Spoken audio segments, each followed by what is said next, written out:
Last assignment है हमारा exercise 2 part 2 का, और फर्स्ट क्वेश्चन अगर देखें तो a plus iota B whole cube minus 107 iota. Expand कर लो a cube plus iota cube b cube plus 3 iota A B into A plus iota B minus 107 iota. तो यहां से आपके पास a क्यूब है, आयोटा स्क्वायर को आप -1 रख लो तो ये आ गया minus iota B cube plus 3 iota A square B और माइनस 3 ए बी स्क्वायर। ठीक है, ये बन गया माइनस 107 आयोटा। कहा जा रहा है कि ये क्वांटिटी आपकी पॉजिटिव इंटीजर है। तो पॉजिटिव इंटीजर है मतलब सबसे पहले तो इमेजिनरी पार्ट में खत्म कर लो। तो इमेजिनरी पार्ट मेरे पास बचता क्या है, माइनस का b cube plus 3a square B और माइनस 107। ठीक है, सो नाउ यू वांट कि this term is 0। That means कि अगर आप यहाँ से बी स्क्वायर को कॉमन लेते हो तो आपके पास बना 3a स्क्वायर माइनस बी और इज इक्वल टू 107। अब 107 के बारे में सोचो, 107 कैसा नंबर है, एक प्राइम नंबर है।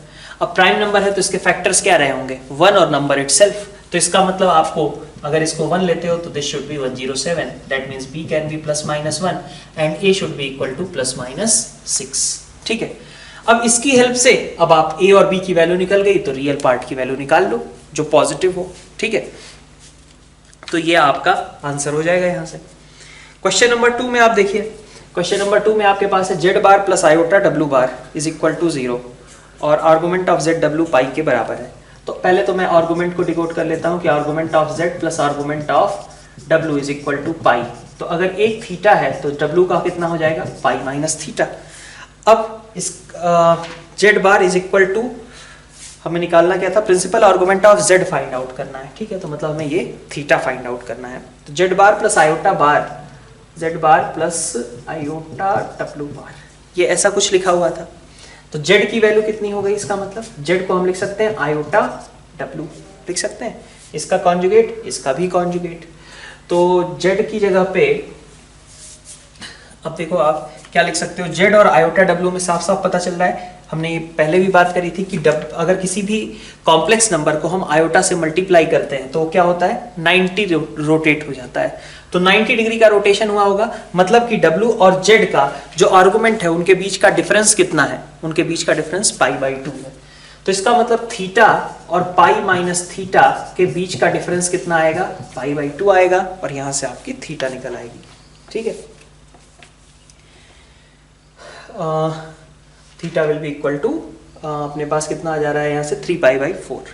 ठीक, क्वेश्चन नंबर 3 में आपके पास कहा गया कि एक इक्वेशन है जिसका रियल रूट अल्फा है, देन फाइंड द वैल्यू। तो ये क्वेश्चन तो हम ऑलरेडी नोट्स में कर चुके हैं, बस वही अल्फा से आप सेटिस्फाई करा लीजिए और वहाँ से आपके पास रियल पार्ट और इमेजिनरी पार्ट को अलग अलग 0 के इक्वेट कर दो। ठीक है, क्वेश्चन नंबर 4 में आप देखो, क्वेश्चन नंबर 4 में आपके पास x और y की वैल्यूज निकाल सकते हैं। सबसे पहले आपके पास इनफाइनाइट जीपी का सम ऊपर करना है, तो 1/3 और कॉमन रेशियो 1/3 मतलब 1/2। ठीक है, और y की बात करें तो y is coming out as 4, 1/3 first term और कॉमन रेशियो -1/3 तो 1/4। ये आपका x और y हो गया। z की बात की गई 1 plus iota raise to power -r, तो z की वैल्यू कितनी हो जाएगी, फर्स्ट टर्म आपका 1 plus iota raise to power -1। ठीक है, अपॉन 1 माइनस, ठीक है, r का मतलब हो गया 1/1 प्लस आयोटा। ठीक है, तो 1 प्लस आयोटा तो ऊपर नीचे कैंसिल आउट हो गए, बाकी कितना बचा 1 अपॉन यहाँ से आयोटा। तो अब आपके पास x, y और z तीनों की वैल्यू आ गई है। ठीक है, तो प्रिंसिपल आर्गुमेंट ऑफ क्या निकालना था आपको, x plus y into z. तो z भी आपको पता ही चल गया, z कितना है आपका माइनस आयोटा के बराबर है। ठीक है, क्वेश्चन नंबर 5 अपन ऑलरेडी कर चुके हैं इस क्वेश्चन को। ठीक है, क्वेश्चन नंबर 6 में आपसे क्या कहा गया कि मॉड ऑफ w की मैक्सिमम वैल्यू और मिनिमम वैल्यू का प्रोडक्ट फाइंड आउट करना है। मॉड ऑफ z आपका गिवन है, तो हमें मॉड ऑफ w, तो फिर से वही बात कि जब भी मॉड ऑफ w ऐसे लिखा हो तो उसको समय क्या याद करना चाहिए, w इंटू डब्ल्यू बार। ठीक है, तो w की वैल्यू कितनी है, z plus 1 upon z minus 1 और इसका बार मतलब z बार प्लस 1 अपॉन z बार माइनस 1। तो यहाँ से z bar is mod z का स्क्वायर प्लस z बार प्लस 1 और नीचे मॉड z का स्क्वायर माइनस z बार प्लस 1। ठीक है, मॉड ऑफ z आपका 2 के बराबर था, तो 4 और प्लस 1 5 हो गया, प्लस z बार, और नीचे आपके पास फिर से 5 है और माइनस का आ जाएगा z बार। ठीक है, अब मॉड ऑफ z आपका 2 के बराबर था। ठीक है, तो अगर इसको हम देखें तो इसको अपन क्या लिख सकते हैं, z बार को 2e की पावर आयोटा थीटा और ये 2e की पावर माइनस आयोटा थीटा, क्योंकि z आपका मैग्नीट्यूड 2 रखता था। सेम यहाँ पे भी है, तो दैट मीन्स कि this can be converted into 5 plus, ठीक है, यहाँ से 4 cos थीटा, ठीक है, 2e की power iota theta plus 2e की power minus iota theta, and here denominator comes to 5 minus 4 cos theta. ठीक है, तो अगर मैक्सिमम वैल्यू आप फाइंड आउट करोगे तो मैक्सिमम के लिए आपको क्या करना पड़ेगा, cos थीटा को 1 रखना पड़ेगा, 9 आ जाएगा। मिनिमम के लिए आपको क्या करना पड़ेगा, मिनिमम के लिए आपको, ठीक है, मिनिमम के लिए आपको -1 रखना पड़ेगा। ठीक है, तो ये वैल्यू 1/9 हो जाएगी। ठीक, तो ये तो खैर आप मॉड ऑफ W का स्क्वायर निकाल रहे थे ना, mod of W is maximum 3 and minimum 1/3। ठीक है, क्वेश्चन नंबर 7 भी अपन ऑलरेडी सॉल्व कर चुके हैं। नेक्स्ट अपन बढ़ते हैं क्वेश्चन नंबर 8। क्वेश्चन नंबर 8 में आपसे क्या कहा गया कि mod of ZW is equal to 1 और argument of Z minus argument of W is equal to π/2। तो अब आपके पास मॉड ऑफ ZW 1 था, argument of Z minus argument of W is π/2। ठीक है, तो मैं Z को अगर थीटा W को थीटा मान लेता हूँ, this goes with π/2 plus theta. ठीक है, अब नेक्स्ट हमें निकालना क्या है, Z बार W, है ना, 5 आयोटा तो आप निकाल लोगे, मतलब Z bar W mainly find out करना है ना। तो भाई ZW का अगर मैग्नीट्यूड 1 है तो Z बार W का भी कितना होने वाला है, 1 ही होने वाला है। तो इसका मतलब हमें कुल मिलाकर के पता क्या करना है, हमें पता करना है भाई Z बार W अगर तुम्हें लिखना है तो मैग्नीट्यूड पता चल गया, आर्गुमेंट और पता चल जाए तो काम बन जाएगा।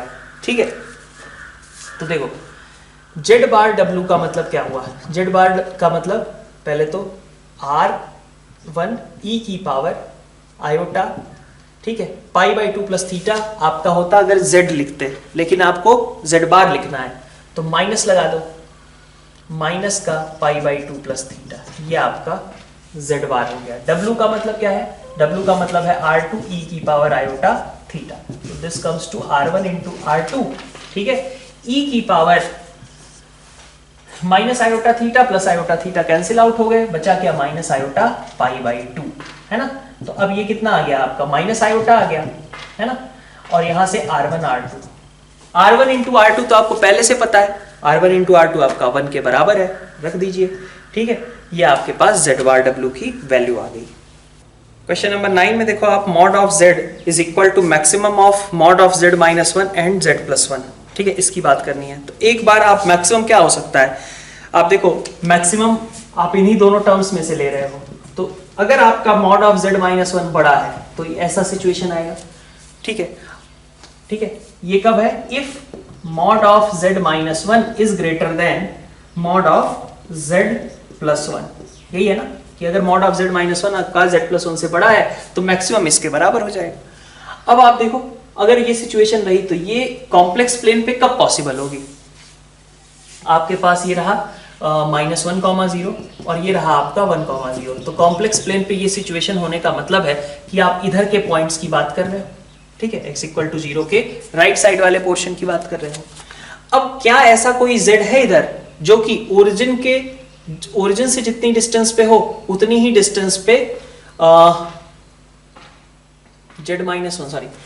इधर का पोर्शन आएगा, सॉरी ये Z-1 मैंने लिख दिया, 1 से ज्यादा डिस्टेंस चाहिए ना, -1 से कम, तो मतलब ये वाला पोर्शन आएगा आपका। ठीक है, अब ये सिचुएशन तो कब होगी, ये सिचुएशन होगी x इक्वल टू हाफ के लिए। तो x इक्वल टू हाफ क्या इस पोर्शन में लाई करता है, नहीं लाई करता, इसका मतलब कि ये आपको सेटिस्फाई नहीं करेगा। और सिमिलरली इसका उल्टा हो जाएगा जब आप Z प्लस 1 को मैक्सिमम लोगे तो, ठीक है, उस समय आपका रीजन इधर आ जाएगा और जो ये सिचुएशन इक्वालिटी की क्रिएट होगी वो क्या आ जाएगी, x इक्वल टू -हाफ पे आ जाएगी। ठीक है, ये परपेंडिकुलर बाइसेक्टर को रिप्रेजेंट कर रहा है, ये चीज ध्यान रहे। तो ऐसा कोई भी इनफैक्ट Z नहीं है जो कि इन कंडीशंस को सेटिस्फाई करे। नेक्स्ट आते हैं अपन क्वेश्चन नंबर 11, ठीक है। तो 11th क्वेश्चन आपका जो है a1 square upon x minus a1 a2 square upon x minus a2 up to an square upon x minus an is equal to k।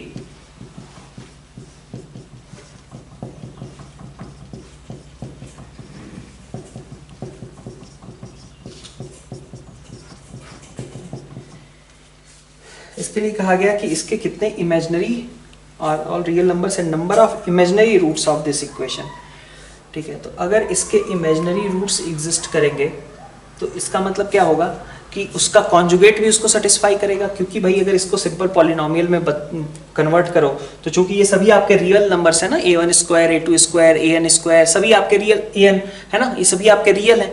तो इसका मतलब क्या होगा कि ये अगर पॉलिनोमियल इक्वेशन इसमें फॉर्म करें तो आपके पास nth डिग्री की एक पॉलिनोमियल बनेगी और वो पॉलिनोमियल के आपके सारे कोफिशिएंट्स रियल है।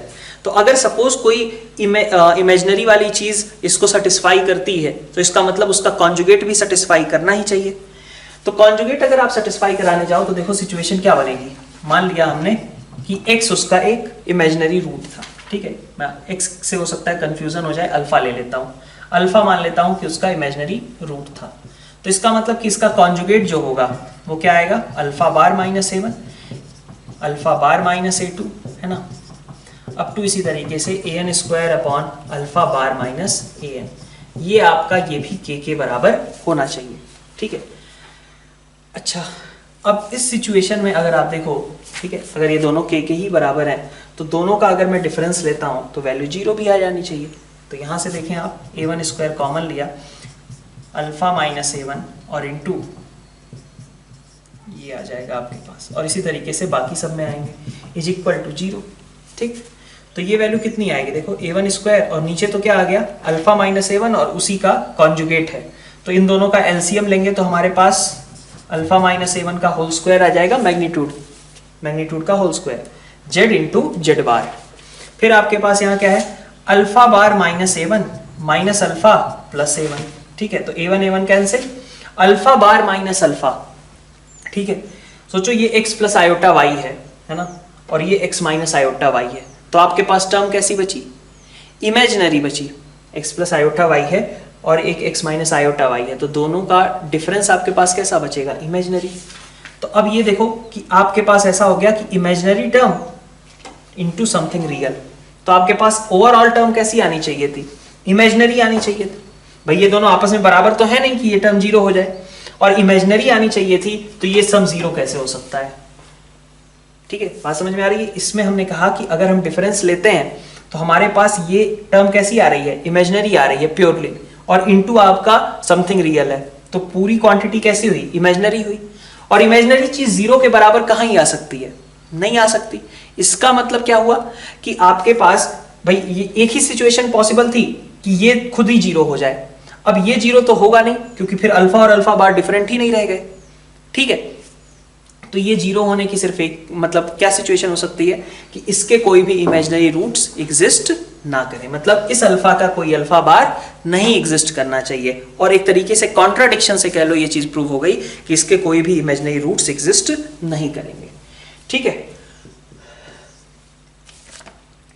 क्वेश्चन नंबर 12 आपका ये एक बढ़िया क्वेश्चन है। यहाँ पे देखो summation over a r z raise to power r is equal to 1, ठीक है। मैक्सिमम लोगों का दिक्कत रही होगी इस क्वेश्चन में। आप देखो एक बार, ये क्या लिखा हुआ है, a1 जेड की पावर 1 a2 जेड की power 2 up to an z की पावर n, ठीक है, इज इक्वल टू 1, ये लिखा हुआ है, ठीक है। अब अगर इसमें से मैं इसके सारे के मॉड लेता जाऊं, अगर ये पूरी टर्म 1 है तो मैं ट्रायंगुलर इनइक्वालिटी यूज कर रहा हूं कि a1 जेड की पावर 1 प्लस a2 जेड की power 2 up to an z की पावर n। ध्यान से देखना, काफी सारे अप्रोक्सीमेशन यहां पे लगेंगे, ठीक है। ये वैल्यू आपकी कैसी होगी, ये वैल्यू आपकी ऑफ कोर्स ग्रेटर देन और इक्वल टू 1 आएगी, ठीक है। ट्रायंगुलर इनइक्वालिटी का यूज किया कि आपके पास ये सम 1 के बराबर है, तो अगर सभी का मैग्नीट्यूड ले लें तो वो सम और ज्यादा ही होगा।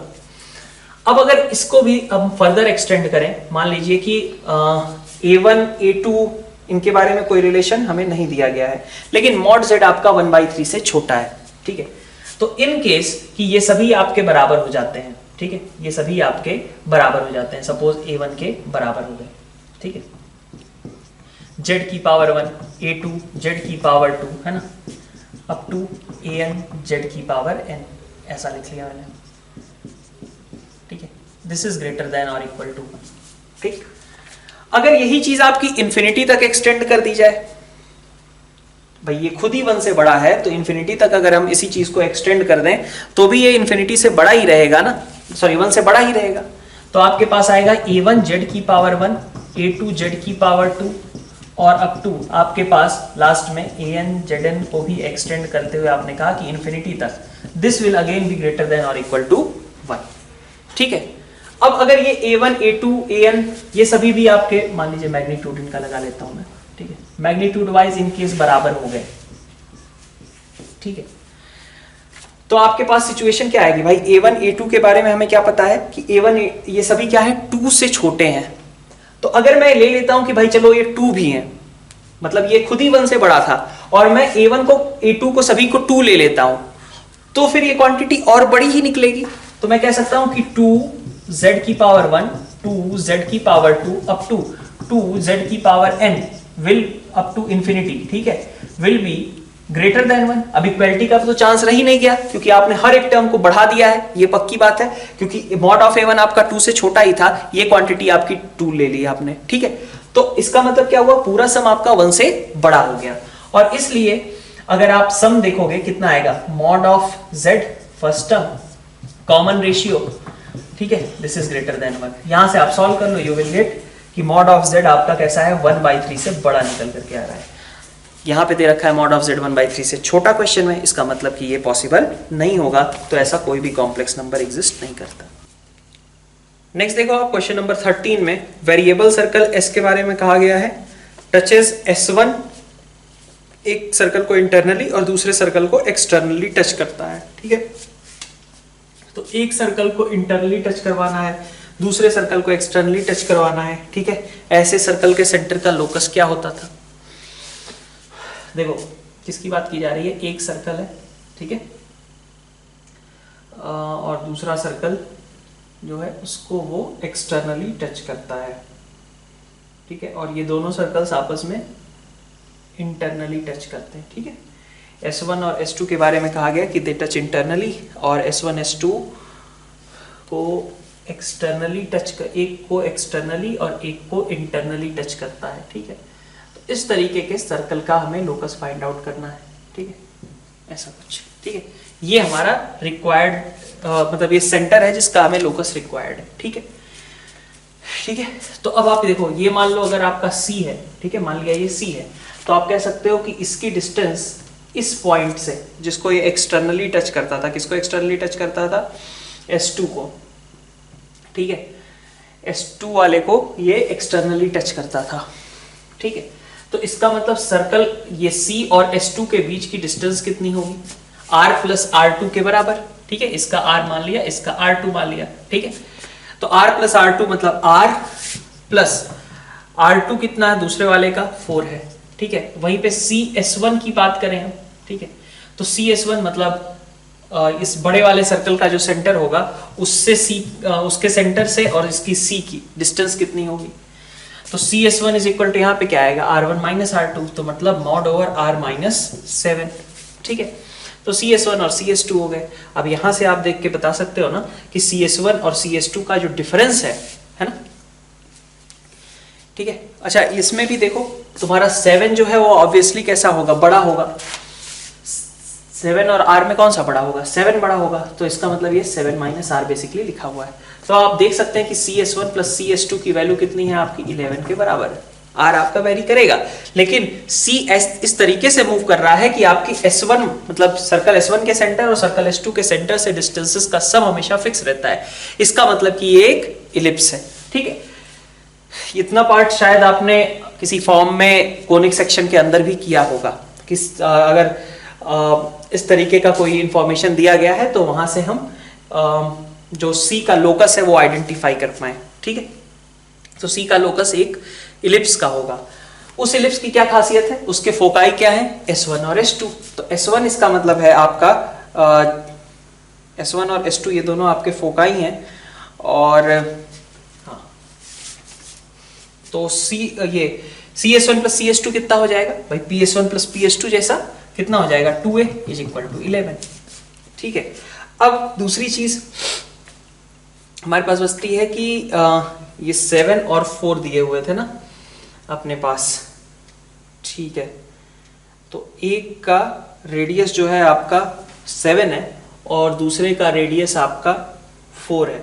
अब चूंकि दोनों सर्कल्स आपके इंटरनली टच भी कर रहे थे, S1 और S2 वाले, है ना, S1 और S2 वाले दोनों सर्कल्स इंटरनली टच भी करते थे, तो इसका मतलब S1 S2 के बीच की डिस्टेंस क्या होगी, मतलब सेंटर्स के बीच की डिस्टेंस कितनी होगी, वो होगी कितनी, इंटरनली टच करता था ना तो R1 माइनस R2। ठीक है, तो ये वैल्यू कितनी हो गई 3। तो S1 S2 कितना है आपके पास, S1 S2 का मतलब क्या हुआ, सेंटर्स के बीच की डिस्टेंस, और ये सेंटर्स ही तो फोकाई का काम कर रहे थे, मतलब इनके बीच की डिस्टेंस 2a ही हो गई। ठीक है, तो मेरे हिसाब से आपने ये वाला पोर्शन तो कोनिक सेक्शन में कम से कम किया ही रखा होगा। ये एक एक्स्ट्रा पोर्शन है कि S1 और S2 आपके दो फिक्स पॉइंट है, ठीक है, वो फोकाई हैं, उनके बीच की डिस्टेंस 2a ही होती है। इस केस में वो 3 के बराबर हो गई क्योंकि ये R1 माइनस R2 के बराबर है, क्योंकि दोनों सर्कल्स आपके कैसे थे, इंटरनली टचिंग थे। ठीक है, तो 2a 11 है, 2a 3 है, तो e की वैल्यू आपके पास निकल आई, है ना। क्वेश्चन नंबर 14 तो कर चुके हो। 15 पे आते हैं। Area of region found by mod z less than और equal to 4 and minus pi by 2 to pi by 3। तो आर्गुमेंट ऑफ z आपका माइनस पाई बाई 2 और पाई बाई 3 के बीच में है। ठीक है, और a pi by b area of region हमें फाइंड आउट करना है। ठीक है, तो mod of z less than और इक्वल टू 4 का मतलब हुआ ये एक सर्कल का इंटीरियर है। ठीक है, और आर्गुमेंट माइनस पाई बाई 2 से लेके पाई बाई 3 के पाई बाई 3 मतलब आपका ऐसा कुछ है ना। तो ये आपका आर्गुमेंट ऑफ z वेरी कर रहा है। Then find the value of a b. ठीक है, तो एरिया निकालना है ना, तो एरिया निकालना है मतलब ये वाला सेक्टर का पूरा एरिया आपको फाइंड आउट करना है, इस पूरे पोर्शन का। ठीक है, इस पूरे पोर्शन का आपको एरिया फाइंड आउट करना है। ठीक है, ओके, तो ये चीज के लिए आप क्या कर सकते हो, अब आपको यहाँ पे एंगल पता है कितना एंगल सबटेंड हो रहा है। ठीक है, टोटल सर्कल का एरिया पता है भाई, ये पाई बाई 2 और ये पाई by 3, total 5 pi by 6 angle है वो, जो कि वहां पे सेंटर पे सबटेंड कर रहा है ये सेक्टर। तो सेक्टर का आपको एरिया निकालना है बस। आगे बढ़ते हैं क्वेश्चन नंबर 16। क्वेश्चन नंबर 16 में आपके पास है कि ABC रिप्रेजेंट करते हैं कॉम्प्लेक्स नंबर्स को, और आपके पास जो, ठीक है, represents the complex number on complex plane, angle B and C of triangle ABC are each equal to half pi minus alpha। ठीक है, तो देखो आपके पास ये है हाफ पाई माइनस अल्फा, ये है आपका हाफ पाई माइनस अल्फा। तो आपके पास ये दोनों साइड से भी और AC आपस में कैसी हो गई, बराबर हो गई। ठीक है, इन दोनों का सम कितना हो गया, पाई माइनस अल्फा, मतलब यहाँ पे बचा क्या, अल्फा, है ना। तो अब इनका था नाम क्या, Z1 Z2 और Z3। ठीक है, ठीक है ये बात। तो हमें Z2 Z3 को रिप्रेजेंट करना है, तो क्या है, सारे एंगल्स नोन है और इन नोन एंगल्स के फॉर्म में हमें रिप्रेजेंट करना था, मतलब रोटेशन वाली चीज अप्लाई होनी चाहिए। तो अपन ले लेते हैं Z2 माइनस Z3, है ना, एक वेक्टर इधर ले लेते हैं और एक वेक्टर मान लो इधर ले लिया। ठीक है, ठीक है, तो आप देखो Z1 माइनस Z2 आपका अगर फाइनल वेक्टर है और इनिशियल वेक्टर आपने लिया Z2 माइनस Z3। ठीक है, Z1 माइनस Z2 और अपॉन Z2 माइनस Z3। ठीक है, तो इन दोनों का आएगा लेंथ, है ना, साइड Z1 माइनस Z2 और यहाँ Z2 माइनस Z3। अब इसको मैंने पहले क्या किया, इसका इनिशियल पॉइंट सेम कर दिया ऐसे बढ़ा करके, है ना। तो मैं बेसिकली क्या चाहता हूँ, मेरा initial vector Z2 minus Z3 था, जिसको मैं रोटेट करके Z1 माइनस Z2 की ओर ले जा रहा हूँ। मतलब मैं कैसा रोटेट कर रहा हूँ, क्लॉकवाइज। कितना एंगल, तो अगर यहाँ हाफ पाई माइनस अल्फा था तो इधर क्या बचेगा, pi minus pi by 2 plus alpha by 2, यही ना। तो इधर आपके पास कितना हो जाएगा, pi by 2 plus alpha by 2, तो E raise to power minus iota pi plus alpha by 2। ठीक है, ये आपके पास हुआ।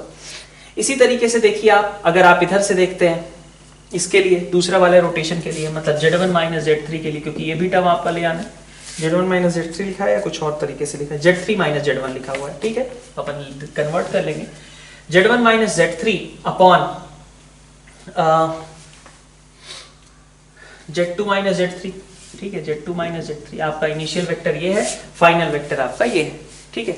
तो दोनों का फिर से साइड्स का रेशियो आ जाएगा और उसके अलावा e रेज टू पावर, देखो किस तरीके से रोटेशन हो रहा है। आप इनिशियल पॉइंट सेम है, आप इस तरीके का रोटेशन कर रहे हो, मतलब फिर से कैसे जा रहे हो, क्लॉकवाइज जा रहे हो।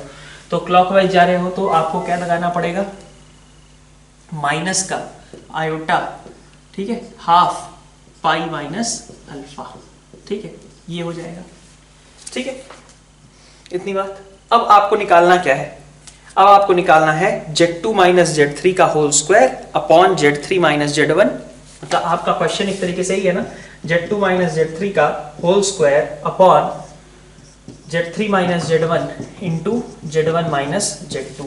तो कैसे निकाल लेंगे, अगर आप इन दोनों का गिवन कंडीशंस का मल्टीप्लाई करें तो z2 माइनस z3 का होल स्क्वायर होगा और z1 minus z2 into z1 minus z3, ये भी आपकी टर्म z1 माइनस z2 बन गया ना, हमें z1 माइनस z3 बनाना था, ठीक है, z1 माइनस z3 एक बना लिया और z1 माइनस z2 बना लिया, ठीक है,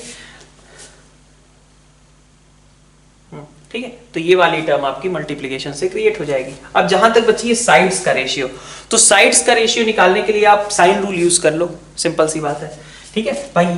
ये वाली साइड z1 माइनस z2, ठीक है, z1 माइनस z2 वाली साइड और z2 माइनस z3 वाली साइड, इन दोनों साइड्स का रेशियो कितना होगा, अपने मतलब साइन रूल लगा करके हम बता सकते हैं ना, z1 माइनस z2 के सामने sine of this divided by z2 minus z3 के सामने साइन ऑफ अल्फा, ठीक है, इस रेशियो के बराबर होगा। सिमिलरली आप यहां पे भी निकाल सकते हो, ठीक है। तो इस तरीके से आपके पास साइड्स का भी रेशियो आपको मालूम है, यहाँ पे साइड्स को डायरेक्टली कट नहीं करेंगे क्योंकि ऑब्वियसली ये सभी आपस में बराबर नहीं है, ठीक है। नेक्स्ट आप क्वेश्चन नंबर 17 ऑलरेडी देख चुके हो, 18 देखते हैं अपन। 18 में देखो साइन पाई 2 पाई के upon 7 minus iota cos 2 pi के बाई 7। तो क्वेश्चन नंबर 18 में आपके पास आपका जो माइनस आयोटा है उसको मैं बाहर लेता हूं, तो आपके पास, अच्छा वैसे तो ये समेशन करना है ना, ठीक है, ठीक है। तो आयोटा माइनस आयोटा मैंने बाहर किया तो मेरे पास बचेगा क्या, cos 2 पाई के बाई 7 प्लस आयोटा, ठीक है, साइन 2 पाई के बाई 7, यही आएगा ना। तो this is iota into e raise to power iota 2 pi के बाई 7, यही है ना। तो समेशन हमें करना है कहां से, k इज इक्वल टू 1 से 6 तक, summation k is equal to 1 से 6, ठीक है। तो भाई बदलेगा क्या, ये k बदलेगा, आयोटा वायोटा तो फिक्स ही रहने वाला है, तो minus iota k is equal to 1 से 6 e raise to power iota 2 pi के बाई 7, ठीक है, ठीक है। तो अब ये अगर आप समझ सकते हो क्या कि ये क्या चीजें लिखी हुई हैं, ये सभी रूट्स है ना किसके, अगर आप z की पावर 7 माइनस 1, ये चीज का ध्यान रखना हमेशा कि जब भी इस तरीके की चीज दिखाई दे 2 पाई के बाई समथिंग, तो ये समझ में आना चाहिए कि ये किसी इक्वेशन का रूट है, ठीक है, इस इक्वेशन का z की पावर 7 माइनस 1 का, ठीक है। तो अब z की पावर 7 माइनस 1 के ये सभी रूट्स लिखे हुए हैं एक्सेप्ट 1 नहीं लिखा है क्योंकि k इज इक्वल टू 0 यहाँ पे नहीं है, ठीक है। तो अगर सारे रूट्स प्रेजेंट होते तो आंसर क्या होता आपके पास, सारे रूट्स अगर प्रेजेंट होते तो ऑब्वियसली आंसर होता सम सभी का 0, लेकिन आपके पास एक चीज नहीं प्रेजेंट थी, वो कौन सी, 0 होता लेकिन कौन सा नहीं प्रेजेंट था, 1 नहीं प्रेजेंट था, ठीक है। तो आप इसको हटा दो, इसका मतलब ये आयोटा लिखा हुआ है, आयोटा रेज टू पावर 4 की वैल्यू आपसे पूछी गई है, ठीक है। तो ये चीज का आप ध्यान रखना, आयोटा 2 पाई के बाई 7 या फिर कुछ इस तरीके का दिख रहा है तो आपको समझ में आना चाहिए कि ये किसी इस तरीके की इक्वेशन z की पावर n माइनस। तो आगे के दोनों इक्वेशंस 19 आपने अभी किया, 20 आपने शायद ट्रिग्नोमेट्री में भी कर ही रखा होगा, ठीक है। तो ये दोनों क्वेश्चंस आपके एंड हो गए, ठीक है। इसके साथ अपन आज का डिस्कशन एंड करते हैं, थैंक यू ऑल।